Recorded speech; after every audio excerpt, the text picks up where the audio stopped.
Friends, welcome to my YouTube channel. Friends, ಇವತ್ತು ಒಂದು design ಬ್ಲೌಸ್ನ cutting ಮಾಡ್ತಾ ಇದ್ದೀನಿ. ಅದನ್ನು ಹೇಗೆ ಕಟಿಂಗ್ ಮಾಡೋದು ಅಂತ ತೋರಿಸ್ತೀನಿ. ಮೊದಲಿಗೆ ಇದು ನಾನು ಲೈನಿಂಗ್ನ ಜಾಸ್ತಿ ತೊಗೊಂಡಿದ್ದೀನಿ, ಯಾಕಂದರೆ ಫ್ಯಾಬ್ರಿಕ್ ಸ್ವಲ್ಪ ಶಾರ್ಟೇಜ್ ಇದೆ, ಎಲ್ಬೋ ಸ್ಲೀವ್ ಆಗಿದೆ, ಮತ್ತು ಲೆಂತ್ ಎಲ್ಲ ಜಾಸ್ತಿ ಇರೋದ್ರಿಂದ ನಾನು ಲೈನಿಂಗ್ನ ಜಾಸ್ತಿ ತೊಗೊಂಡಿದ್ದೀನಿ. ಫಸ್ಟಿಗೆ ನಾನೇನು ಮಾಡ್ತಿದ್ದೀನಿ, ಸ್ಲೀವ್ನ ಕಟಿಂಗ್ ಮಾಡ್ತಾಯಿದ್ದೀನಿ. ಸ್ಲೀವ್ ಕಟಿಂಗ್ ಮಾಡೋದು ಈಸಿಯಾಗಿರುತ್ತೆ, ಆದರೆ ಕೆಲವೊಂದು ಸರಿ ನಾವು ನೋಡ್ಕೋಬೇಕಾಗುತ್ತೆ. ಮೆಜರ್ಮೆಂಟ್ ಕೊಟ್ಟಾಗ ಮೆಜರ್ಮೆಂಟ್ ಬ್ಲೌಸ್ ಪ್ರಕಾರನೇ ನಾನು ಕಟಿಂಗ್ನ ಮಾಡ್ತೀನಿ. ಇಲ್ಲಿ ನೋಡಿ, ಈ ರೀತಿ ಇರುತ್ತಲ್ಲ, ಇಲ್ಲಿಂದ ಇಲ್ಲಿಗೆ ಎಷ್ಟು ಬರುತ್ತೆ ಅಂತ ನೋಡಿಕೊಂಡು ನಾನು ಇಲ್ಲೇ ಮಾರ್ಕ್ನ ಮಾಡ್ಕೊಳ್ತೀನಿ. ಇದರಲ್ಲಿ ನಾವು ಯಾವುದೇ ರೀತಿಯಾದ ಇದು ನೋಡ್ಕೋಬೇಕು. ಈ ಪಾಯಿಂಟು ನಾವು ಈ ರೀತಿಯಾಗಿ ಪ್ಲಸ್ ಮಾರ್ಕ್ನ ಮಾಡ್ಕೋಬೇಕು. ಪ್ಲಸ್ ಮಾರ್ಕ್ ಹಿಂಗೂ ಲೈನ್ ಹಾಕ್ಕೋಬೇಕು. ಹಿಂಗೂ ಲೈನ್ ಹಾಕೊಂಡಾಗ ನಮಗೆ ಇಲ್ಲಿ ಪ್ಲಸ್ ಮಾರ್ಕ್ ಅನ್ನೋದು ಬರುತ್ತೆ ನೋಡಿ. ಈ ರೀತಿಯಾಗಿ ಈಗ ನಾವೇನು ಮಾಡ್ತೀನಿ ಅಂದರೆ, ಫಸ್ಟಿಗೆ ಇಲ್ಲಿ ಒಂದು ಸ್ಟ್ರೇಟ್ ಲೈನ್ನ ಹಾಕ್ಕೊಳ್ತೀನಿ. ಮತ್ತು ಇಲ್ಲಿ ನೋಡಿ ಎಷ್ಟಿದೆ ಅಂತ ಒಂದ್ಸರಿ ಚೆಕ್ ಮಾಡ್ಕೊಳ್ಳೋಣ. ಇದು ರಾಂಗ್ ಇದೆ ನೋಡಿ, ಎಷ್ಟು ಚೇಂಜಸ್ ಇದೆ ಅಂತ ತೋರಿಸ್ತಾ ಇದ್ದೀನಲ್ಲ. ಕೆಲವ್ರಿಗೆ ಈ ಬ್ಲೌಸ್ ಕಟ್ಟಿಂಗು ಅಡ್ಜಸ್ಟ್ ಆಗ್ಬೋದು, ಕೆಲವ್ರಿಗೆ ಈ ಬ್ಲೌಸ್ ಕಟ್ಟಿಂಗು ಅಡ್ಜಸ್ಟ್ ಆಗಲ್ಲ. ಈ ನೆಕ್ಕಿಗೆ ಈ ಬ್ಲೌಸ್ ಇದು ಮೆಜರ್ಮೆಂಟ್ ಹೆಂಗೆ ಇದೆ ಅದೇ ರೀತಿಯಾಗಿ ನಾವು ಫಾಲೋ ಮಾಡಬೇಕಾಗುತ್ತೆ. ಕೆಲವೊಂದು ಸರಿ ನಾವು ಇದನ್ನು ಆರ್ಮೋಲ್ನ ಚೇಂಜ್ ಮಾಡ್ಕೋಬೇಕಾಗುತ್ತೆ. ನೋಡಿದ್ರಾ, ಇದನ್ನು ಸ್ವಲ್ಪ ಹಿಂಗೆ ಸ್ಟ್ರೇಟ್ ಮಾಡ್ಕೊಂಡಿದ್ದೀನಿ ನಾನು. ಸ್ಟ್ರೇಟ್ ಮಾಡ್ಕೊಂಡಾಗ ನನಗೆ ಇಲ್ಲಿಗೆ ಸಿಗ್ತಾ ಇದೆ. ಈಗ ಮೇಲಿಂದ ಚೆಕ್ ಮಾಡ್ಕೊಳ್ಳೋಣ. ನೋಡಿ, 4 ಒಂದು ಗೀಟ್ ಸಿಗ್ತಾ ಇದೆ. ನಾನು 3 ಮುಕ್ಕಾಲಿಗೆ ಒಂದು ಮಾರ್ಕ್ ಮಾಡ್ಕೊಳ್ತಾ ಇದ್ದೀನಿ. ಯಾಕಂದರೆ ಒಂದೊಂದು ಸರಿ ಏನಾಗುತ್ತೆ, ಇದು ಗ್ಯಾಪು ಜಾಸ್ತಿ ಆದಾಗೂ ಕೂಡ ಕರೆಕ್ಟಾಗಿ ಬರಲ್ಲ. ಓಕೆನಾ? ಅದಕ್ಕೋಸ್ಕರ ನಾನು ಈ ರೀತಿಯಾಗಿ ಮಾರ್ಕ್ ಮಾಡಿಕೊಂಡು ಇದನ್ನು ಸ್ವಲ್ಪ ಮೇಲೆ ತೊಗೊಳ್ತಾ ಇದ್ದೀನಿ. ಎಲ್ಬೋ ಸ್ಲೀವ್ ಆಗಿದೆ ಇದು ನೋಡಿ. ಒಂದೊಂದು ಸರಿ ಕಟ್ಟಿಂಗು ಅಥವಾ ಸ್ಟಿಚಿಂಗಲ್ಲಿ ರಾಂಗ್ ಇದ್ದರೆ ನಾವು ನಮ್ಮ ಫಾರ್ಮುಲಾ ಪ್ರಕಾರ ನಾವು ಸ್ಟಿಚಿಂಗ್ನ ಅಡ್ಜಸ್ಟ್ ಮಾಡ್ಕೋಬೇಕು. ನಾನು ಇಲ್ಲಿ 2ಕ್ಕೆ ಮಾರ್ಕ್ ಮಾಡ್ಕೊಂಡಿದ್ದೀನಿ, ಆದರೆ ಒಂದು ಸ್ವಲ್ಪ ಹಿಂದೆಗೆ ನಾನು ಶೇಪ್ನ ಮಾರ್ಕ್ ಮಾಡ್ಕೊಳ್ತಾ ಇದ್ದೀನಿ. ಯಾಕಂತ ಹೇಳಿದ್ರೆ ನಾವು ಇಲ್ಲಿ 2ಕ್ಕೆ ಮಾರ್ಕ್ ಮಾಡಿಕೊಂಡ್ರೆ ಇದು ಹಿಂಗೆ ಬಂದ್ಬಿಡುತ್ತೆ ನೋಡಿ, ಈ ರೀತಿಯಾಗಿ ಬರುತ್ತೆ. ಅದಕ್ಕೋಸ್ಕರ ಸ್ವಲ್ಪ 2ಕ್ಕೆ ಮಾರ್ಕ್ ಮಾಡಿಕೊಂಡ್ರೂ ನಾವು ಈ ರೀತಿಯಾಗಿ ಶೇಪ್ ಮಾರ್ಕಿಂಗ್ನ ಮಾಡ್ಕೋಬೇಕು. ನಿಮಗೆ ಗೊತ್ತಾಗ್ತಾ ಇಲ್ಲ, ಇದು ನಮಗೆ ಕರೆಕ್ಟಾಗಿ ಶೇಪ್ ಬರ್ತಾ ಇಲ್ಲ ಅಂತ ಹೇಳಿದ್ರೆ ನೋಡಿ, ಈ ರೀತಿಯಾಗಿ ನೀವು ಮಾರ್ಕ್ನ ಮಾಡ್ಕೋಬೋದು.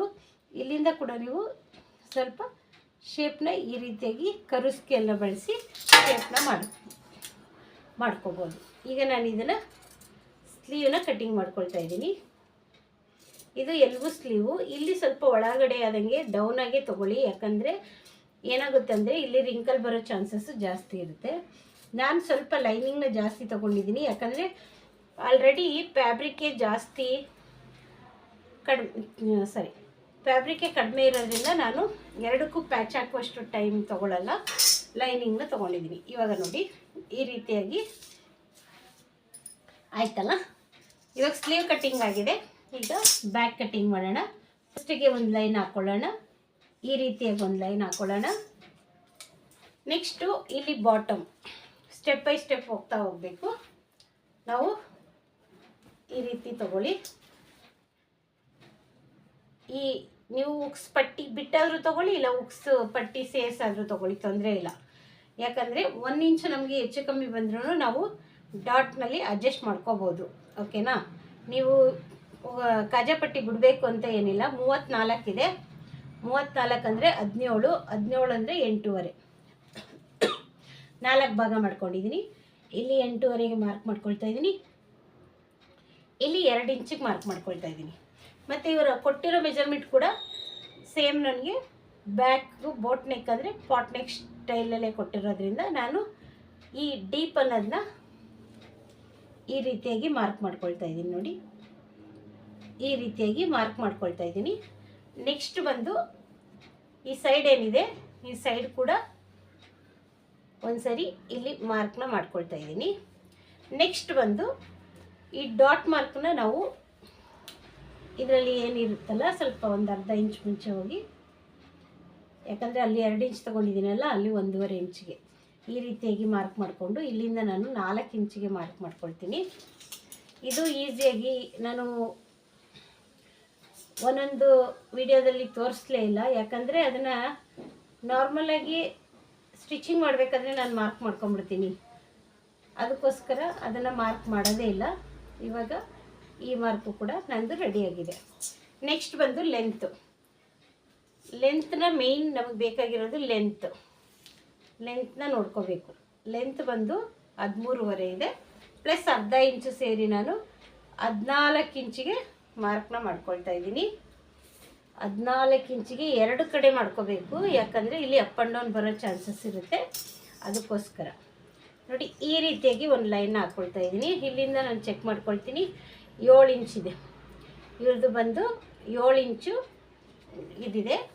ಆದರೆ ಇಲ್ಲಿ ನಮಗೆ ಪಾಟ್ ನೆಕ್ಕಲ್ಲೇ ಕೊಟ್ಟಿರೋದ್ರಿಂದ ಒಂದು ಸರಿ ಚೆಕ್ ಮಾಡ್ಕೊಳ್ತೀನಿ.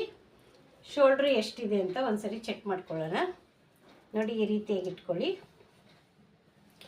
ಬ್ಯಾಕ್ ಸೈಡ್ ಈ ರೀತಿ ಹಾಕ್ಕೊಳ್ತಾ ಇದ್ದೀನಿ.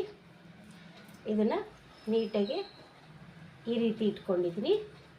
ಇವಾಗ ಎಷ್ಟಿದೆ ಅಂತ ಚೆಕ್ ಮಾಡ್ಕೊಳ್ತೀನಿ. ನೋಡಿ 14 ಇದೆ. ನಾನು 7 ಇಂಚಿಗೆ ಮಾರ್ಕ್ನ ಮಾಡ್ಕೊಳ್ತಾ ಇದ್ದೀನಿ. ನೋಡಿ ಈ ರೀತಿಯಾಗಿ. ಆದರೆ ಒಂದು ಸರಿ ನಾವೇನು ಮಾಡಬೇಕು, ಈ ರೆಕ್ ಇದೆಯಲ್ಲ, ಇದು ಬ್ಯಾಕ್ನ ಒಂದು ಸರಿ ಚೆಕ್ ಮಾಡ್ಕೋಬೇಕು ಕೊಟ್ಟಾಗ. ಇಲ್ಲಾಂದರೆ ನಾವು ಶೋಲ್ಡರ್ ಮೆಜರ್ಮೆಂಟ್ ತೊಗೋಬೇಕು. ಓಕೆ, ಇದು ಕಸ್ಟಮರು ಬೇರೆಯವ್ರಿಗೆ ಬಂದಿರೋದ್ರಿಂದ ಕಸ್ಟಮರು ನನಗೆ ಗೊತ್ತಿಲ್ಲ. ಹಾಗಾಗಿ ನಾನು ಬೇರೆ ಮೆಥಡಲ್ಲೇ ಕಟ್ಟಿಂಗ್ನ ಮಾಡಬೇಕಾಗುತ್ತೆ. ಒಂದೊಂದು ಸರಿ ಬೇರೆಯವ್ರ ಕಡೆಯಿಂದ, ಅಂದರೆ ಕಸ್ಟಮರೇ ಬಂದಾಗ ನಾವು ಶೋಲ್ಡರ್ ಮೆಜರ್ಮೆಂಟ್ ತೊಗೋಬೋದು. ಕಸ್ಟಮರ್ ಬರಲಿಲ್ಲ ಅಂದಾಗ ಈ ರೀತಿಯಾಗಿ ಮಾರ್ಕ್ ಮಾಡ್ಕೋಬೇಕು. ನಾನು ನೆಕ್ಕನ್ನ 3.5ಗೆ ತೊಗೊಳ್ತಾ ಇದ್ದೀನಿ. ಇಲ್ಲೂ ಕೂಡ 3.5ಗೆ ಮಾರ್ಕ್ ಮಾಡ್ಕೊಳ್ತಾ ಇದ್ದೀನಿ. ಇಲ್ಲಿ ಬಂದು ನಾನು ಡಿಸೈನ್ನ ಮೊಬೈಲಿಂದ ಕಳಿಸಿರೋದನ್ನ ಮಾರ್ಕ್ ಮಾಡ್ಕೊಂಡಿದ್ದೀನಿ. ನೋಡಿ ಈ ರೀತಿಯಾಗಿದೆ. ಇಲ್ಲಿ ಬಾರ್ಡ್ರ್ ಬರಬೇಕು ನನಗೆ. ಈ ಶೇಪ್ ಇದೆಯಲ್ಲ, ಈ ಶೇಪ್ಗೆ ಬಾರ್ಡರ್ ಬರಬೇಕು.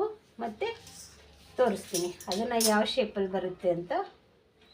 ನೋಡಿ ಈ ರೀತಿಯಾಗಿ ನಾನು ಬ್ಯಾಕ್ನ ತೋರಿಸ್ತೀನಿ. ಇಲ್ಲಿ ಒಂದು ಕೂಡ ಸ್ಟ್ರೇಟಾಗಿ ಒಂದು ಮಾರ್ಕ್ನ ಮಾಡ್ಕೊಳ್ತಾ ಇದ್ದೀನಿ. ಮಾರ್ಕ್ ಮಾಡಿಕೊಂಡು ಇದು ನನಗೆ ಪೂರ್ತಿಯಾಗಿ ಇಲ್ಲಿ ಓಪನ್ ಇರುತ್ತೆ ನನಗೆ. ಅದಾದಮೇಲೆ ಇದನ್ನು ನಾನು ನೋಡಿ ಇಲ್ಲಿಂದನೇ ಈ ಶೇಪ್ ತಗೊಳ್ತಾ ಇದ್ದೀನಿ. ನೋಡಿ ಈ ರೀತಿಯಾಗಿ ಶೇಪ್ ತಗೊಳ್ತಾ ಇದ್ದೀನಿ. ಇಲ್ಲಿ ಬಾರ್ಡರ್ ಬರುತ್ತೆ ನನಗೆ. ಇಲ್ಲಿ ಡಿಸೈನ್ದು ಅಪೋಸಿಟ್ ಸ್ಯಾರಿ ಕಲರ್ ಇರುತ್ತಲ್ಲ, ಆ ಫ್ಯಾಬ್ರಿಕ್ನ ತೊಗೊಂಡು ಇಲ್ಲಿ ಡಿಸೈನ್ಸ್ ಮಾಡ್ತೀನಿ. ಇಲ್ಲಿ ಬಾರ್ಡರ್ ಬರುತ್ತೆ. ಈ ರೀತಿಯಾಗಿ ಈ ಡಿಸೈನ್ ಇರುತ್ತೆ. ತುಂಬ ಈಸಿಯಾಗಿರುತ್ತೆ ಮತ್ತು ಯುನೀಕ್ ಆಗಿರುತ್ತೆ. ಇಲ್ಲಿ 3.5 ತಗೊಂಡಿದ್ದೀನಲ್ಲ, ಇಲ್ಲಿ ಸ್ಟಿಚಿಂಗಿಗೆ ಅರ್ಧ ಇಂಚ್ ಬಿಟ್ಕೊಂಡು ನೆಕ್ಸ್ಟ್ ಇಲ್ಲಿ ನಾವು 7 ಇಂಚಿಗೆ ಮಾರ್ಕ್ ಮಾಡ್ಕೊಂಡಿದ್ದೀವಲ್ಲ, ಅದು ಕರೆಕ್ಟಾಗಿದೆಯಾ ಅಂತ ಒಂದು ಸರಿ ಚೆಕ್ ಮಾಡ್ಕೊಳ್ತಾ ಇದ್ದೀನಿ. ನೋಡಿ ಈ ರೀತಿಯಾಗಿ ಮಾರ್ಕ್ ಮಾಡ್ಕೊಳ್ತಾ ಇದ್ದೀನಿ. ಇದು ನನಗೆ 1/4 ಇಂಚ್ ಎಕ್ಸ್ಟ್ರಾ ಬರ್ತಾಯಿದೆ. ಅಂದರೆ 7 ಇಂಚ್ ಬೇಡ, ನನಗೆ 6.75 ಬೇಕು. ನನ್ನ ಮೆಥಡಲ್ಲಿ ನಾನು ಫಾಲೋ ಮಾಡೋದಾದರೆ ಈ ಮೆಜರ್ಮೆಂಟ್ ಪ್ಲಸ್ಗೆ 6.75 ಸಾಕು. ಇಲ್ಲಿ 6.75ಗೆ ಮಾರ್ಕ್ ಮಾಡ್ಕೊಳ್ತಾ ಇದ್ದೀನಿ. ಇಲ್ಲಿ 6.75 ಮತ್ತು ಸ್ಲೀವ್ ಆರ್ಮೋಲ್ ಕೂಡ 6.75ಗೆ ಮಾರ್ಕ್ ಮಾಡ್ಕೊಳ್ತಾ ಇದ್ದೀನಿ. ನಾನಿಲ್ಲಿ ಈ ಥರ ನೆಕ್ಕೆಲ್ಲ ಡಿಸೈನ್ ಬಂದಾಗ ನೆಕ್ ಆ್ಯಂಡ್ ಶೋಲ್ಡರ್ ಎಷ್ಟು ತೊಗೊಳ್ತೀನಲ್ಲ ಅಷ್ಟನ್ನೇ ಈ 6.75ನೇ ಈ ಆರ್ಮೋಲ್ ಡೌನಿಂಗು ಕೂಡ ತೊಗೊಳ್ತೀನಿ. ಒಬ್ಬೊಬ್ಬರು ಒಂದೊಂದು ರೀತಿಯಾಗಿ ತೊಗೊಳ್ತಾರೆ. ನಾನು ಈ ರೀತಿಯಾಗಿ ತೊಗೊಳ್ತಾ ಇದ್ದೀನಿ. ಇಲ್ಲಿ ಸ್ವಲ್ಪ ಒಂದು ಅರ್ಧ ಇಂಚ್ ಮುಂದೆ ಹಾಕ್ಕೊಳ್ತೀನಿ. ಇಲ್ಲಿ ಕ್ರಾಸಾಗಿ ಒಂದು ಮಾರ್ಕ್ ಮಾಡ್ಕೊಳ್ತೀನಿ. ಮಾರ್ಕ್ ಮಾಡಿಕೊಂಡು ಇಲ್ಲಿ ಒಂದು ಶೇಪ್ ಕೊಡ್ತೀನಿ. ನೋಡಿ ಫಸ್ಟು ಈ ರೀತಿಯಾಗಿ ಡಾಟ್ ಡಾಟ್ ಡಾಟ್ ಥರ ಹಾಕ್ಕೋಬೇಕು. ಆಮೇಲೆ ನಾವು ಇಲ್ಲಿ ಅರ್ಧ ಇಂಚು ಸ್ಟಿಚಿಂಗಿಗೆ ಅಂತ ಬಿಟ್ಕೊಂಡು ಈಗ ನಾನು ಚೆಸ್ಟ್ ಮೆಜರ್ಮೆಂಟ್ನ ನೋಡ್ಕೊಳ್ತೀನಿ. ಚೆಸ್ಟ್ ಮೆಜರ್ಮೆಂಟ್ ಎಷ್ಟಿದೆ ಅಂತ ಫಸ್ಟಿಗೆ ನೋಡ್ಕೊಳ್ಳೋಣ. ನೋಡಿ 9.75 ಇದೆ. 9.75 ಇದೆ. 9.75 ಇದೆ. ಇಲ್ಲಿ 9.75ಗೆ ನಾನು ಮಾರ್ಕಿಂಗ್ನ ಮಾಡ್ಕೊಳ್ತಾ ಇದ್ದೀನಿ. ನೋಡಿ 9.75ಗೆ ಒಂದು ಮಾರ್ಕಿಂಗ್ ಮಾಡ್ಕೊಳ್ತಾ ಇದ್ದೀನಿ. ಮಾರ್ಕಿಂಗ್ ಮಾಡಿಕೊಂಡು ಆರ್ಮೋಲ್ನ ಚೆಕ್ ಮಾಡ್ಕೊಳ್ತೀನಿ. ಸ್ಲೀವಿಂದನಾದರೂ ಚೆಕ್ ಮಾಡ್ಕೋಬೋದು, ಇಲ್ಲಾಂದರೆ ಈ ಥರ ನೋಡಿ ಈ ರೀತಿಯಾಗಿ ಟೇಪ್ನ ಇಟ್ಕೊಂಡು ನಾನು ಆರ್ಮೋಲ್ನ ಚೆಕ್ ಮಾಡ್ಕೊಳ್ತಾ ಇದ್ದೀನಿ. 8.75 ಒಂದು ಗೀಟಿದೆ. 8.75 ಒಂದು ಗೀಟಿದೆ. ಇದನ್ನು ಟೇಪ್ನ ನಿಧಾನವಾಗಿ ತಿರುಗಿಸ್ತಾ ಇದ್ದೀನಿ. 8 ಮುಕ್ಕಾಲು ಬರ್ತಾಯಿದೆ. 8 ಮುಕ್ಕಾಲು, 1 ಗೀಟ್ ಎಕ್ಸ್ಟ್ರಾ ಬರ್ತಾಯಿದೆ ನನಗೆ ಬಾಡಿ ಮೆಜರ್ಮೆಂಟ್. ಇದರಲ್ಲಿ ಅಳತೆ ಮೆಜರ್ಮೆಂಟಲ್ಲಿ ಇಲ್ಲಿ ಮಾರ್ಕಿಂಗ್ ಮಾಡಿರೋದ್ರಲ್ಲಿ ನನಗೆ 1 ಗೀಟ್ ಕಡಿಮೆ ಬರ್ತಾಯಿದೆ. ಅದಕ್ಕೆ ನಾನೇನು ಮಾಡಿದೆ, ಇಲ್ಲಿ ಸ್ಲೀವ್ನ ಏನು ಕಟ್ಟಿಂಗ್ ಮಾಡ್ಕೊಂಡಿದ್ದೀನಲ್ಲ ಅದನ್ನು ನಾನು ನೀಟಾಗಿ ಏನು ಮಾರ್ಕಿಂಗ್ ಮಾಡಿದ್ದೀನಲ್ಲ ಅದ್ರ ಮೇಲೇ ನಾನು ಹೀಗೆ ಟರ್ನ್ ಮಾಡ್ತಾ ಹೋದೆ. ಸ್ವಲ್ಪ ಕೂಡ ಏನು ಮಾಡಲಿಲ್ಲ, ಟರ್ನ್ ಮಾಡ್ತಾಯಿದ್ದೆ. ನಿಮಗೆ ಗೊತ್ತಾಗ್ತಾ ಇದೆಯಲ್ಲ, ಈ ಪಾಯಿಂಟ್ ಅನ್ನೋದು ಕರೆಕ್ಟಾಗಿ ಬಂದಿದೆ. ಆಗ ಇದನ್ನು ಸ್ಟ್ರೇಟ್ ಮಾಡಿಕೊಂಡು ಇಲ್ಲಿ 1.5 ಇಂಚ್ ಅದೇನು ನಮಗೆ ಇದು ಕರೆಕ್ಟಾಗಿ ಬಂದರೆ ಈ ಮಾರ್ಕಿಂಗ್ ಅನ್ನೋದು ಕರೆಕ್ಟಾಗಿ ಬರುತ್ತೆ. ಓಕೆನಾ? ಇಲ್ಲಿಂದ ನಾನು ಒಂದು ಲೈನ್ ಈ ರೀತಿಯಾಗಿ ಹಾಕ್ಕೊಂಡೆ. ಇವಾಗ ನನಗೆ ಬ್ಯಾಕ್ ಅನ್ನೋದು ಈಸಿಯಾಗಿ ಬಂದುಬಿಡ್ತು. ಅಂದರೆ ನಾವು ಈ ನೆಕ್ ಆ್ಯಂಡ್ ಶೋಲ್ಡರ್ ಏನು ತೊಗೊಂಡಿರ್ತೀವಲ್ಲ, ಈ ಥರ ನೆಕ್ಕೆಲ್ಲ ಬಂದಾಗ ಇಲ್ಲಿ ತೊಗೊಂಡ್ಬಿಟ್ರೆ ನೀಟಾಗಿ ಬಂದುಬಿಡುತ್ತೆ. ಹೊಸ್ದಾಗಿ ಯಾರಾದರೂ ಕಲಿತಾ ಇದ್ರೆ ಅಥವಾ ಪ್ರಯೋಗ ಮಾಡಬೇಕು, ಹೊಸ್ದಾಗಿ ನನಗೆ ಬರೀ ನಾರ್ಮಲ್ ಬ್ಲೌಸ್ ಬರುತ್ತೆ, ಈ ಥರ ಬ್ಲೌಸ್ ಎಲ್ಲ ಬರಲ್ಲ ಅಂದಾಗ ಈ ಥರ ಬ್ಲೌಸ್ದು ಟೆಕ್ನಿಕ್ನ ನಾವು ಫಾಲೋ ಮಾಡಿದರೆ ಹೊಸ ಹೊಸ ಡಿಸೈನ್ಗಳನ್ನ ಇಲ್ಲಿ ಮಾಡ್ಕೊಳ್ಳೋಕ್ಕೆ ಈಸಿ ಆಗುತ್ತೆ. ಕ್ರಿಯೇಟಿವಿಟಿಯನ್ನು ನಾವು ಫಾಲೋ ಮಾಡಬೇಕಾಗುತ್ತೆ. ನೋಡಿ, ಈಗ ಇಲ್ಲಿ ಒಬ್ಬೊಬ್ಬರು ಇಲ್ಲಿ ಬಂದು ಹಿಂಗೆ ಟರ್ನ್ ಆಗ್ತಾರೆ, ಬಟ್ ನಾನು ಇಲ್ಲಿ ಸ್ವಲ್ಪ ಮೇಲಿಂದನೇ ಟರ್ನ್ ಆಗ್ತೀನಿ. ಯಾಕಂದರೆ ಶೋಲ್ಡ್ರ್ ಹತ್ರ ಇಲ್ಲಿ ನೀಟಾಗಿ ಕುತ್ಕೊಳ್ಳುತ್ತೆ ಅಂತ. ಈ ಟಿಪ್ಸ್ನ ಫಾಲೋ ಮಾಡಿ ನಿಮಗೆ ಕರೆಕ್ಟಾಗಿ ಬ್ಯಾಕಲ್ಲಿ ಶೋಲ್ಡ್ರ್ ಟೈಟ್ ಅನ್ನೋದು ಬರಲ್ಲ. ನೋಡಿ, ಈ ರೀತಿಯಾಗಿದೆ, ತುಂಬ ಈಸಿಯಾಗಿದೆ. ಇಲ್ಲಿ ಒಂದು ನ್ಯಾಚನ್ನ ಹಾಕ್ಕೊಳ್ತಾ ಇದ್ದೀನಿ ನಾನು. ಇಲ್ಲಿ ಒಂದು ನ್ಯಾಚನ್ನ ಹಾಕ್ಕೊಳ್ತಾ ಇದ್ದೀನಿ. ಇದನ್ನು ಕಟ್ಟಿಂಗ್ ಮಾಡಿ ನಿಮಗೆ ತೋರಿಸ್ತೀನಿ ಯಾವ ರೀತಿಯಾಗಿರುತ್ತೆ ಅಂತ. ಫ್ರಂಟ್ ಮಾರ್ಕ್ ಮಾಡ್ಕೊಂಡ್ಬಿಡೋಣ ಫಸ್ಟು. ಫ್ರಂಟಲ್ಲಿ ಯಾವುದೇ ರೀತಿಯಾದಂಥ ಚೇಂಜಸ್ ಇಲ್ಲ. ಹಾಗಾಗಿ ನೋಡಿ, ಇಲ್ಲಿ 1/4 ಇಂಚ್ ಬೇಕಂದರೆ ತೊಗೋಬೋದು, ಇಲ್ಲಾಂದರೆ ಈ ಥರ ನೆಕ್ಕಿಗೆ ಏನು ತೊಗೊಳೋದಿಲ್ಲ ಅಂದರೂ ನಡೆಯುತ್ತೆ. ನಾನು ಯಾವುದೇ ಎಕ್ಸ್ಟ್ರಾ ಏನು ತೊಗೊಳಕ್ಕೆ ಹೋಗ್ತಾಯಿಲ್ಲ, ಇಲ್ಲಿ ಮಾತ್ರ ತೊಗೊಳ್ತೀನಿ ನಾನು. ಆದರೆ ಮಾರ್ಕಿಂಗ್ ಹಾಕ್ಕೊಳ್ಳೋಣ, ಬಟ್ ಚೆಸ್ಟ್ ಲೂಸ್ ಮೇಲೆ ಬೇಕಾ ಬೇಡವಾ ಅಂತ ಟ್ರಿಮ್ ಮಾಡ್ಕೊಳ್ಳೋಣ, ಆಯಿತಾ? ಈಗ ನಾನು ಇಲ್ಲೊಂದು ಮಾರ್ಕ್ನ ಮಾಡ್ಕೊಂಡಿದ್ದೀನಿ. ಮಾರ್ಕ್ ಮಾಡಿಕೊಂಡು ಸೇಮ್ ಇದೇನಿದೆಯಲ್ಲ ಇದೇ ರೀತಿಯಾಗಿ ಫಸ್ಟಿಗೆ ಏನು ಮಾಡ್ಕೊಳ್ಳೋಣ, ನೀವು ಇದು ಕ್ರಾಸ್ ಆಗುತ್ತೆ ಅಂದರೆ ಗುಂಪಿನ್ ಅಥವಾ ಸ್ಕೇಲು ಅಥವಾ ವೆಯ್ಟ್ ಏನಾದರೂ ಇದ್ದರೆ ಇಟ್ಕೊಳ್ಳಿ. ನೋಡಿ, ಈ ರೀತಿಯಾಗಿ ಇಲ್ಲಿ ಯಾವುದೇ ರೀತಿಯಾದಂಥ ಚೇಂಜಸ್ ಇರಲ್ಲ ಅಲ್ವಾ? ಅದಕ್ಕೆ ನಾನೇನು ಮಾಡ್ತಾಯಿದ್ದೀನಿ, ಇದನ್ನು ನೀಟಾಗಿ ಕಟ್ ಮಾಡ್ಕೊಳ್ತಾ ಇದ್ದೀನಿ, ಆಯಿತಾ? ಇವಾಗ ಇದು ಎಲ್ಲ ನಮಗೆ ಕರೆಕ್ಟಾಗಿ ಬಂದಿದೆ. ನೋಡಿ, ಈ ರೀತಿಯಾಗಿ ನಾವು ಮಾರ್ಕ್ ಮಾಡ್ಕೊಳ್ಳೋಣ. ಇಲ್ಲಿ ಕೂಡ ಒಂದು ಮಾರ್ಕ್ ಮಾಡ್ಕೊಳ್ಳೋಣ, ಆಯಿತಾ? ಇವಾಗ ಇಲ್ಲಿ ಕೂಡ ಮೇಯ್ನ್ ಒಂದು ಮಾರ್ಕ್ನ ಮಾಡ್ಕೊಂಡಿದ್ದೀವಿ. 3ವರೆಗೆ ಮಾರ್ಕ್ ಮಾಡ್ಕೊಂಡಿದ್ದೀವಲ್ಲ, ಅದು ನೆನಪಿರುತ್ತೆ ನಮ್ಗೆ ಆಲ್ರೆಡಿ. 3ವರೆಗೆ ಈ ರೀತಿಯಾಗಿ ಮಾರ್ಕ್ ಮಾಡ್ಕೋಬೇಕು. ಈ ಬ್ಲೌಸ್ಗೆ ಯಾವಾಗ್ಲೂ ವಿ ನೆಕ್ ಸ್ಟೈಲಲ್ಲಿ ನಾವು ಕಟ್ಟಿಂಗ್ ಮಾಡ್ಕೊಳ್ತೀವಿ ಅಂದರೆ ನೀಟಾಗಿ ಬರುತ್ತೆ. ಆಮೇಲೆ ನಾವೇನು ಮಾಡಬೇಕು ಗೊತ್ತಾ, ಇಲ್ಲಿ ಕೂಡ ಬಾಕ್ಸ್ ಮಾಡ್ಕೋಬೇಕು. ಈ ರೀತಿಯಾಗಿ ಬಾಕ್ಸ್ ಮಾಡಿಕೊಂಡ್ರೆ ಈ 1/2 ಇಂಚನ್ನ ನಾವು ಈ ಕರು ಸ್ಕೇಲ್ ತಗೊಂಡು, ನೀವು ಟೇಪಲ್ಲಾದ್ರೂ ಮಾರ್ಕ್ ಮಾಡ್ಕೊಳ್ಳಿ. ಆದಷ್ಟು ಯೂಸ್ ಮಾಡೋದಾದರೆ ಈ ಥರ ಟೇಪ್ ಮಾರ್ಕ್ ಮಾಡ್ಕೊಳ್ಳಿ. ಇಲ್ಲಾಂದರೆ ಈ ಥರ ಕರು ಸ್ಕೇಲ್ನ ತಗೊಂಡು ಈ ರೀತಿಯಾಗಿ ಒಂದು ಮಾರ್ಕ್ ಮಾಡ್ಕೊಂಡಿದ್ದೀನಿ. ಈಗ ನೋಡಿ, ಈಗ ನಮಗೆ ಈ ಬ್ಲೌಸ್ ಮೆಜರ್ಮೆಂಟ್ ಇದೆಯಲ್ಲ, ಇದನ್ನು ನಾವು ಇಟ್ಕೊಂಡು ನೋಡ್ಕೋಬೇಕು ಇದು ಎಷ್ಟಿದೆ ಅಂತ. ಈಗ ಇಟ್ಕೊಳ್ಳಿ. ಈಗ ಇಟ್ಕೊಂಡು ಈ ಪಾಯಿಂಟಿಂದ ಈ ಪಾಯಿಂಟ್ಗೆ ಎಷ್ಟು ಬರುತ್ತೆ ಅಂತ ನೋಡಿ. ಈ ರೀತಿಯಾಗಿ ಇಟ್ಕೊಳ್ಳಿ. ಒಂದು ನಿಮಿಷ, ನೀಟಾಗಿ ಈ ರೀತಿಯಾಗಿ ಇಟ್ಕೊಳ್ಳಿ. ಫ್ಲಾಟಾಗಿ ಇಟ್ಕೊಳ್ಳಿ. ಫ್ಲಾಟಾಗಿ ಇಟ್ಕೊಂಡು ಈ ಎಡ್ಜಿಂದ ಈ ಎಡ್ಜಿಗೆ ಎಷ್ಟಿದೆ ಅಂತ ನೋಡ್ಕೋಬೇಕು. 8 ಇದೆ, ಸಾರಿ 8 ಇದೆ. ನಾನು ಈ ಬ್ಲೌಸ್ ಮೆಜರ್ಮೆಂಟ್ ಈ ಪಾಯಿಂಟಿಂದ ಈ ಪಾಯಿಂಟ್ಗೆ ಇಲ್ಲಿ 8ಗೆ ಮಾರ್ಕ್ ಮಾಡ್ಕೊಳ್ತಾ ಇದ್ದೀನಿ. 8ಕ್ಕೆ ಮಾರ್ಕ್ ಮಾಡಿಕೊಂಡು ಈ ರೀತಿಯಾಗಿ ಒಂದು ಸ್ಟ್ರೇಟ್ ಲೈನ್ ಹಾಕ್ಕೊಳ್ತಾ ಇದ್ದೀನಿ. ಇಲ್ಲಿ 2 ಇಂಚಿಗೆ ಈ ರೀತಿಯಾಗಿ ಒಂದು ಮಾರ್ಕ್ ಮಾಡ್ಕೊಳ್ಳಿ. ಈ ರೀತಿಯಾಗಿ ಮಾರ್ಕ್ ಮಾಡಿಕೊಂಡು ಹೀಗೆ ಒಂದು ಕ್ರಾಸಾಗಿ ಮಾರ್ಕ್ ಮಾಡ್ಕೊಳ್ಳಿ. ಇದಕ್ಕೆ ಸ್ವೀಟ್ ಆರ್ಟ್ ನೆಕ್ ಅಥವಾ ಏನಾದರೂ ಮಾಡಬೇಕು ಅಂದರೆ ಮಾಡ್ಕೊಳ್ಳಿ, ಇಲ್ಲ ಅಂದರೆ ಈ ರೀತಿಯಾಗಿ, ಅಂದರೆ ಇದನ್ನು ವಿ ನೆಕ್ಕಾಗಿ ತೊಗೊಳ್ಳಿ. ವಿ ನೆಕ್ಕಾಗಿ ತೊಗೊಂಡ್ರೆ ನಿಮಗೆ ಫ್ರಂಟ್ ಅನ್ನೋದು ನೀಟಾಗಿ ಕೂತ್ಕೊಳ್ಳುತ್ತೆ. ನೋಡಿ, ಈ ರೀತಿಯಾಗಿ, ಆಯಿತಾ? ಇವಾಗ ನಮಗೆ ಇಲ್ಲಿ ಬೇಕಂದರೆ ಇದನ್ನು ಎಕ್ಸ್ಟ್ರಾ ಬಿಟ್ಕೊಳ್ಳಿ. ಇದು ಚೆಸ್ಟ್ ಮೆಜರ್ಮೆಂಟ್ ಮೇಲೆ ಡಿಪೆಂಡ್ ಆಗುತ್ತೆ. ಅಪ್ಪರ್ ಚೆಸ್ಟು, ಮಿಡಲ್ ಚೆಸ್ಟು ಇದ್ರ ಮೇಲೆ ಡಿಪೆಂಡ್ ಆಗುತ್ತೆ. ನೋಡಿ ಈ ರೀತಿಯಾಗಿ ತೊಗೊಂಡಿದ್ದೀನಿ. ನಾನು ಅದನ್ನು ಇವಾಗ ಎಕ್ಸ್ಟ್ರಾ ತೊಗೊಳ್ಳಲ್ಲ, ಕಟ್ಟಿಂಗ್ ಮಾಡಿ ತೋರಿಸ್ತೀನಿ. ನೋಡಿ ಈ ರೀತಿಯಾಗಿ ಒಂದು ಮಾರ್ಕ್ನ ಮಾಡ್ಕೊಂಡಿದ್ದೀನಿ. ಇಲ್ಲಿ ಕೂಡ ನೀವು ಈ ಡಾಟ್ಗೆ ಎಷ್ಟು ತೊಗೊಂಡಿರ್ತಾರೆ ಸ್ಟಿಚಿಂಗು ಸೇರಿ ಅಷ್ಟನ್ನು ನಾನು ಮಾರ್ಕ್ ಮಾಡ್ಕೊಂಡಿದ್ದೀನಿ. ಈಗ ಮೇಲೆಯಿಂದ ಒಂದು ಸರಿ ಚೆಕ್ ಮಾಡ್ಕೊಳ್ತೀನಿ. ನೋಡಿ ನನಗೆ ಇದು 11.5 ಇದೆ, ನನಗೆ 11.5 ಬೇಡ, 11 ಇಂಚಿಗೆ ಮಾರ್ಕ್ ಮಾಡ್ಕೊಳ್ತೀನಿ. 11 ಇಂಚಿಗೆ ಇಲ್ಲಿಂದ ನಾನು 3.5 ಇಂಚಿಗೆ ಮಾರ್ಕ್ ಮಾಡ್ಕೊಳ್ತೀನಿ. ನೋಡಿ ಇದು ಕರೆಕ್ಟಾಗಿದೆ. ಇದು ನನಗೆ ಎಕ್ಸ್ಟ್ರಾ, ಇದು ಬೇಕಾಗಿಲ್ಲ. ಹಾಗಾಗಿ ಒಂದೊಂದು ಬ್ಲೌಸಲ್ಲಿ ಒಂದೊಂದು ರೀತಿಯಾಗಿ ಇರುತ್ತೆ. ಈಗ ನೋಡಿ ಇಲ್ಲಿಂದ 10 ಇಂಚು ಬಂದಿದೆ ನನಗೆ. ಹಾಗಾಗಿ ಏನು ಮಾಡ್ತಾಯಿದ್ದೀನಿ, ಇದನ್ನು ನಾನು ಇಲ್ಲಿ ಕಟ್ಟಿಂಗ್ ಮಾಡಿಕೊಂಡು ಇಲ್ಲಿ ತೊಗೊಳ್ತಾ ಇದ್ದೀನಿ, ಕೆಳಗಡೆಗೆ ತೊಗೊಳ್ತಾ ಇದ್ದೀನಿ. ಇಲ್ಲಿ ನಾನು ಎಕ್ಸ್ಟ್ರಾ ಏನು ತೊಗೊಳ್ತಾ ಇಲ್ಲ, ಕೆಳಗಡೆ ಮಾತ್ರ ತೊಗೊಳ್ತಾ ಇದ್ದೀನಿ.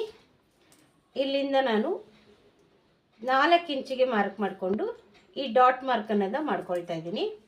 ಇಲ್ಲಿಂದ 4 ಇಂಚಿಗೆ ಈ ರೀತಿಯಾಗಿ ಒಂದು ಸ್ಟ್ರೇಟ್ ಲೈನ್ ಹಾಕ್ಕೊಳ್ತೀನಿ. ಸ್ಟ್ರೇಟ್ ಲೈನ್ ಹಾಕ್ಕೊಂಡು ಇಲ್ಲಿಂದ 1.5ಗೆ ಮಾರ್ಕ್ ಮಾಡ್ಕೊಳ್ತೀನಿ. ಅವಾಗ ನನಗೆ ಇದು ಎಷ್ಟು ಸಿಗುತ್ತೆ ಅಂದರೆ, ಈ ಮೊದಲನೇ ಮಾರ್ಕ್ ಇದೆಯಲ್ಲ ಅಲ್ಲಿಂದ ನನಗೆ 4 ಸಿಗುತ್ತೆ. ಇಲ್ಲಿಂದ ನಾನು 4 ಹಾಕ್ಕೊಂಡಾಗ ಅದು ನನಗೆ ರಾಂಗ್ ಅನಿಸಿದ್ರೆ ನಾನೇನು ಮಾಡ್ತೀನಿ, ಈ 3.5ಗೆ ಮಾರ್ಕ್ ಮಾಡ್ಕೊಳ್ತೀವಲ್ಲ ಆ 3.5ಇಂದನೇ ನಾವು ತೊಗೋಬೇಕಾಗುತ್ತೆ. ಆದರೆ ಒಂದೊಂದು ಸರಿ ಚೆಕ್ ಮಾಡ್ಕೋಬೇಕಾಗುತ್ತೆ, ಯಾವುದು ಕರೆಕ್ಟಾಗಿದೆ ಯಾವುದು ಕರೆಕ್ಟಾಗಿಲ್ಲ ಅಂತ ಒಂದು ಸರಿ ಚೆಕ್ ಮಾಡ್ಕೋಬೇಕು, ಆಯಿತಾ.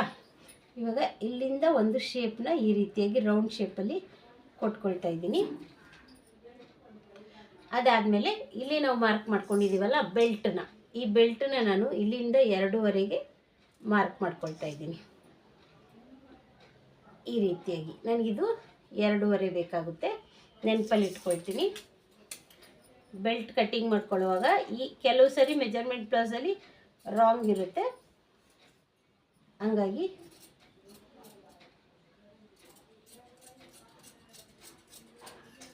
ಇದನ್ನು ಫಾಲೋ ಮಾಡೋದ್ರಿಂದ ನಮಗೆ ಈಸಿಯಾಗಿ ಇದು ಸೆಂಟ್ರ್ ಪಾಯಿಂಟ್. ಕೆಲವೊಂದು ಸರಿ 3.75 3.5 ಇದನ್ನು ಫಾಲೋ ಮಾಡಬೇಕಾಗುತ್ತೆ. ನೋಡಿ ಇಲ್ಲಿಗೆ ಒಂದು ಮಾರ್ಕ್ನ ಹಾಕ್ಕೊಂಡೆ. ನನಗಿವಾಗ ಇದನ್ನು ಇಟ್ಕೊಂಡು ಇಲ್ಲಿ ಟ್ರೇಸ್ ಔಟ್ ಮಾಡೋಣ. ಫಸ್ಟಿಗೆ ನಾವು ಇಲ್ಲಿ ಶೇಪ್ ತೊಗೋಬೇಕು. ಶೇಪ್ ತೊಗೊಳ್ಳೋದು ಇಂಪಾರ್ಟೆಂಟು. ನಾನೀಗ ಮೇಲೆಯಿಂದ ಶೇಪ್ನ ತೊಗೊಂಡಿದ್ದೀನಿ. ತೊಗೊಂಡು ಇಲ್ಲಿ ನ್ಯಾಚ್ನ ಓಪನ್ ಮಾಡ್ಕೊಳ್ತಾ ಇದ್ದೀನಿ. ಆವಾಗಲೇ ಮಾರ್ಕ್ ಮಾಡ್ಕೊಂಡಿದ್ನಲ್ಲ ಅದಕ್ಕೆ. ಇವಾಗ ಡಾಟ್ ಮಾರ್ಕ್ನ ಹೇಗೆ ಮಾಡೋದು ಅಂತ ತೋರಿಸ್ತೀನಿ. ನೋಡಿ ಈಸಿಯಾಗಿ ಈ ಡಾಟ್ ಜಾಯಿಂಟ್ ಮಾಡ್ಕೋಬೇಕು. ನೋಡಿ ನೀಟಾಗಿ ಜಾಯಿಂಟ್ ಮಾಡ್ಕೊಳ್ಳಿ. ಜಾಯಿಂಟ್ ಮಾಡ್ಕೊಂಡಾದಮೇಲೆ ಇಲ್ಲಿಂದ ಈ ಸ್ಕೇಲ್ ನೋಡಿ, ನಮಗೆ ಇಲ್ಲಿ ಸೆಂಟ್ರ್ ಪಾಯಿಂಟ್ ಇರುತ್ತಲ್ಲ, ಈ ಸೆಂಟ್ರ್ ಪಾಯಿಂಟ್ಗೆ ಯಾವಾಗೂ ಡಾಟ್ ಇರಬಾರ್ದು, ಸ್ವಲ್ಪ ಕ್ರಾಸಾಗಿ ಮಾರ್ಕ್ ಮಾಡ್ಕೋಬೇಕು. ಇದು ಇಂಪಾರ್ಟೆಂಟ್ ಆಗುತ್ತೆ ಈ ಬ್ಲೌಸ್ ಕಟ್ಟಿಂಗಲ್ಲಿ, ಆಯಿತಾ. ಇಲ್ಲಿಂದ 2.5ಗೆ ನಾನು ಮಾರ್ಕ್ನ ಮಾಡ್ಕೊಳ್ತಾ ಇದ್ದೀನಿ. ಇಲ್ಲಿ ಒಂದು ಕಟ್ ಮಾರ್ಕ್ನ ಮಾಡ್ಕೊಳ್ತಾ ಇದ್ದೀನಿ. ಇಲ್ಲಿ ಕೂಡ ಒಂದು ಕಟ್ ಮಾರ್ಕ್ನ ಮಾಡ್ಕೊಳ್ತಾ ಇದ್ದೀನಿ. ಇವಾಗ ಇದು ಇಷ್ಟ ಆಯ್ತಲ್ವಾ. ಇವಾಗ ನಾವಿಲ್ಲಿ ಡಾಟ್ದು ಬೆಲ್ಟ್ದು ನೋಡ್ಕೋಬೇಕಾಗುತ್ತೆ. ಅವ್ರು ಕೊಟ್ಟಿರೋ ಮೆಜರ್ಮೆಂಟಲ್ಲಿ ಎಷ್ಟಿದೆ ಅಂತ ನೋಡಿ. ಕರೆಕ್ಟಾಗಿ ನಾನು ಮಾರ್ಕ್ನ ಮಾಡ್ಕೊಂಡಿದ್ದೀನಿ. ಅದಾದಮೇಲೆ ಬೆಲ್ಟ್,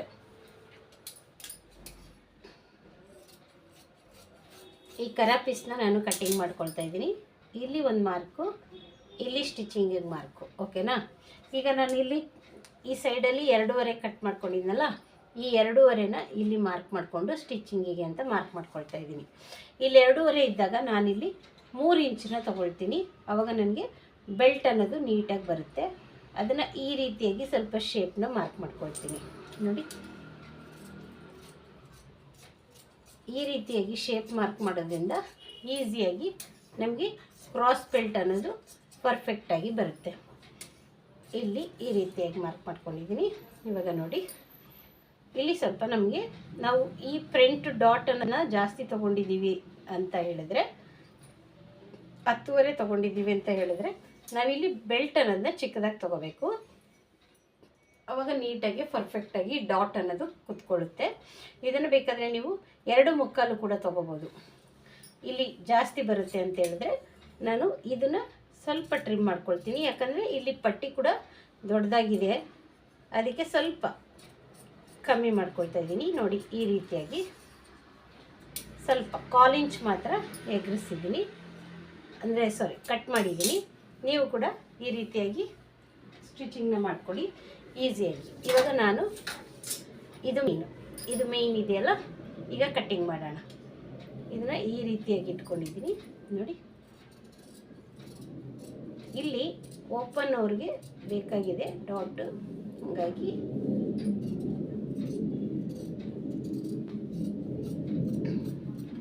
ಸ್ಟ್ರೇಟಾಗಿ ಇದನ್ನು ನೋಡಿ ಇಷ್ಟು ತೆಗಿತಾ ಇದ್ದೀನಿ. ಇದನ್ನು ಫಸ್ಟಿಗೆ ಕಟ್ಟಿಂಗ್ ಮಾಡ್ಕೊಳ್ತಾ ಇದ್ದೀನಿ ನಾನು. ನೋಡಿದ್ರಲ್ಲ ಈ ರೀತಿಯಾಗಿ ಈ ಬ್ಯಾಕ್ನ ನಾನೇನು ಮಾಡ್ತಾಯಿದ್ದೀನಿ, ಫಸ್ಟಿಗೆ ಕಟ್ಟಿಂಗ್ ಮಾಡ್ಕೊಂಡಿದ್ದೀನಿ. ಇದಾದಮೇಲೆ ನೋಡಿ ಈ ರೀತಿಯಾಗಿ ಕೂಡ ಕಟ್ಟಿಂಗ್ ಮಾಡ್ಕೊಳ್ತಾ ಇದ್ದೀನಿ. ನೋಡಿ ಈ ರೀತಿಯಾಗಿ ಬರುತ್ತಿದ್ದು. ಓಕೆ, ಈಗ ನಮಗೆ ಮೇನ್ ಫ್ಯಾಬ್ರಿಕಲ್ಲಿ ಈ ಬಾರ್ಡರ್ ಬಂದು ಈ ರೀತಿಯಾಗಿರುತ್ತೆ.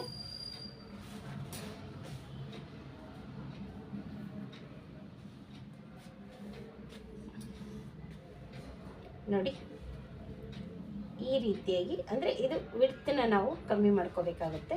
ಅವ್ರದ್ದು ಎಷ್ಟು ಡೀಪ್ ಇರುತ್ತೆ ಆ ಡೀಪ್ ಮೆಜರ್ಮೆಂಟಿಗೆ ಈ ರೀತಿಯಾಗಿ ಕಟ್ಟಿಂಗ್ ಮಾಡ್ಕೋಬೇಕು. ಈ ವಿಡಿಯೋ ನಿಮ್ಗೆ ಇಷ್ಟ ಆಗಿದೆ ಅಂತ ಅಂದ್ಕೊಳ್ತೀನಿ ಫ್ರೆಂಡ್ಸ್. ಲೈಕ್ ಮಾಡಿ, ಶೇರ್ ಮಾಡಿ ಮತ್ತು ಸಬ್ಸ್ಕ್ರೈಬ್ ಮಾಡ್ಕೊಂಡು ಸಪೋರ್ಟ್ ಮಾಡಿ.